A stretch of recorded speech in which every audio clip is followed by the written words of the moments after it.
Pop Scoop. My son, let's go. Yeah. All right.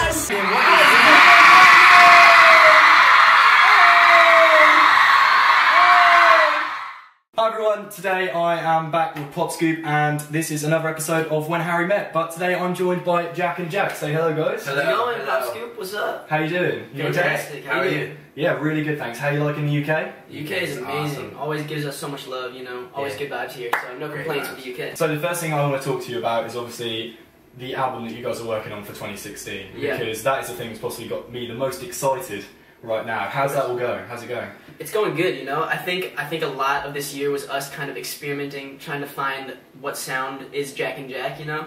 And so I think a lot of the songs that we started, you know, we got kind of deep into them, and then we ended up scrapping them because we're like, oh, that's not our sound. And so Right. I think we definitely wasted a lot of time trying to figure that out. Not wasted, you know, because all of that was just a learning experience and helped us Yeah. narrow in exactly what we want to sound like. And so I think that is definitely all helping towards this next album, and Yeah. I think we know exactly what direction we want to go now because of all the trials and errors and stuff. Yeah, so, I'd say like right now we're in that kind of planning out stage where we're just like figuring out, you know, what does the single need to be about? What is the overall message of the album need to be about? And we're really taking time and making sure that we're gonna do this the right way. So it's gonna be great. Right. Yeah. Okay, so does it sound quite different to the Calabrasca EP then and all the singles that you've kind of had out? honestly, yeah, I'd say it is going to be pretty different. I think a lot of the songs on the Calabrasca EP, you know, were kind of the production in them was more electronic and more like computer made. I think we want to get more real instruments involved and Right. you know, have songs that we could also make into acoustic versions. You know, maybe we have an Yeah. acoustic version of the album. And so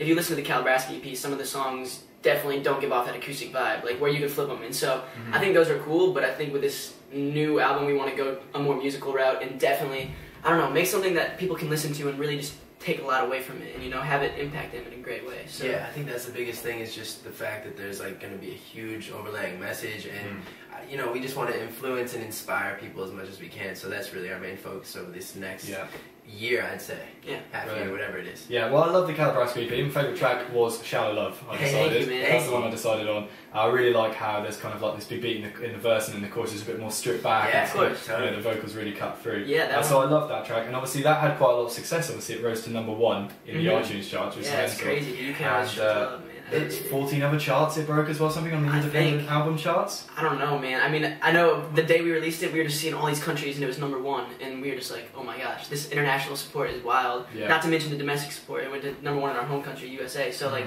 that's just wild, you know? The fact that we can put out this small 4-song project, and then everywhere in the world, like, all these different countries, it's at #1, or at least top 5, you know? And that just blew my mind. It's insane, and like, you know, we're not with a label or anything like Yeah. you said, and it's like, you know, most people would know, like you just asked, like, what countries, and like, we have no idea because we're just seeing it for the first time like everybody else is, so it's like, it's just insane. It's such a blessing that we have these fans that are always going to support us, and or hopefully always support us, but have supported us so much in the past. It's amazing. Yeah, well, stick around, guys, because there's a lot more coming in 2016 as well. That's not the only thing at all in 2016. You've also got a tour kicking off. There's one in February, which is a US. 5-week tour. Yep. And you've got in January before that, you're with R5, I believe. Australia, yeah. 4 shows in Australia with R5. That's going to be crazy. That's gonna be great. I was actually with those boys and girl, obviously, not too long ago. Have you met them before? Yeah, we met them at one event in Pennsylvania. We played, it was the show this summer at Hershey, Pennsylvania.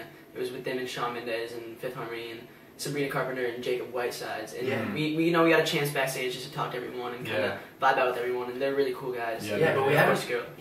of course, the girl, and we haven't really like sat down and really talked to them. So I think that's one thing I'm excited about, just to go down. Yeah, it was a brief meeting, but they're cool people. They're I'm excited to, you know, see what they're like. So it's gonna be a lot of fun. Brilliant. Well, but with Pop Scoop being a UK publication, I'm sure what the people watching this are more excited about is going to be April next year. No doubt. When you guys are both back here again. Yeah. And that's looking like Liverpool, Norwich, which is actually the closest city to me. Yeah. So I'll definitely be there. And London again as well.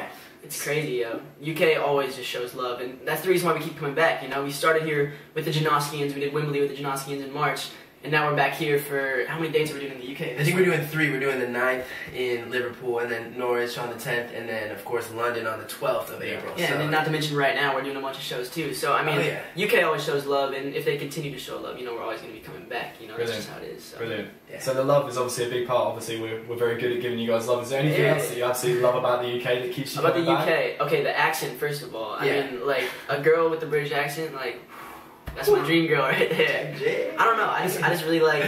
I just really think it's an attractive accent, and it makes people sound very proper. You know, there's the Cockney version where like you can sound, it sounds like a little over the top and stuff. But then a really proper British accent is just like, ooh, there's nothing like that. Is my accent doing it for you? Yeah, yours is nice. You got a nice proper. Yeah, I think we're getting this connection going here because I'm gonna blame that on my accent. So thanks, Mum, for making sure that I always pronounce my T's. Really paid off now. We met this girl and she was like, I'm 14. Like, there's a T in there somewhere. Oh, and then Nando's. Nando's is good. We've had it like the last 3 nights, I'm pretty sure, and oh my gosh, it's so good. The chicken's just the butterfly chicken with the mild sauce, and I don't even know. Like, you should take it up to hot one time. Just one time, you should try it. Yeah, take it up to hot. Not extra hot though. Too hot. That's too hot. I'm down to handle it. You know, go for hot. Mild was manageable, so I think we could try hot. We might be able to. Let's go for it. We'll go for it. Yeah, but now let's take it back to where it all started, which was Vine. Yeah. You guys started on Vine, and you actually had a Vine that was described as the perfect Vine by the Huffington Post, which was Nerd Vandals. Nerd Vandals. Yeah. I just wanted to know, where do these ideas come from for these Vines? Is it just from you two just chilling out and just thinking this would make a funny Vine? Does it just spring to you, or do you plan them? You know, honestly, it does kind of differ from Vine to Vine. A lot of them are things that we will just observe, and then in the heat of the moment, we're like, yo, that right there, that was a Vine. And like, we can flip it and add some comedy to it. But then there's other times where, well, literally, we would sit down and brainstorm for like hours on end, like, okay. We just like take an object and look at this object. Honestly, I think that's when we made like our worst Vines. Is like we really were trying to think of an idea and stuff. And like, I think the best ones were just spur of the moment. You know? Just don't force anything, and just when something comes to you, make it. And I think that's how we made our best content back in our heyday with Vine. Just stuff average high schoolers are going through, and you know, relatable things. So. Yeah. But now it's like Vine is just swamped with all those relatable Vines. It's kind of like tough to. It's kind of over the top now. Yeah, of course. So the final thing I just want to say to you guys is, obviously, you, as you keep saying, fans are showing a lot of love, and you guys actually show quite a lot of love back to your fans. Of course. One of the things that I noticed that a lot of people say nowadays that a follow back on Twitter is the new signature, the new autograph, the new picture. That's kind of become the new thing. And I noticed on your personal profiles, you're following back quite a lot of engaging fans. I'm sure a lot of people watching this want to know what they can do to get that follow back. Is there something that really stands out and makes you think, yeah, I'm going to follow that person back?